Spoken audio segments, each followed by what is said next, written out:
This is the easiest way to hang something on your wall. Grab yourself some painter's tape.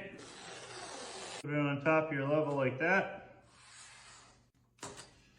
Take whatever you're gonna hang and flip it over. Take your level with the side of the painter's tape and put it on your hangers.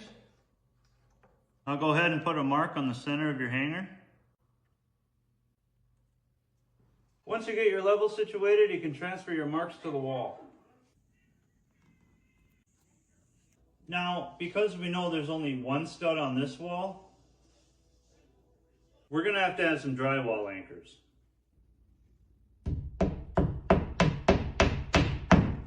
These are just the ones you tap in. Set the depth of your screw. There. Isn't that sweet? It's level and everything.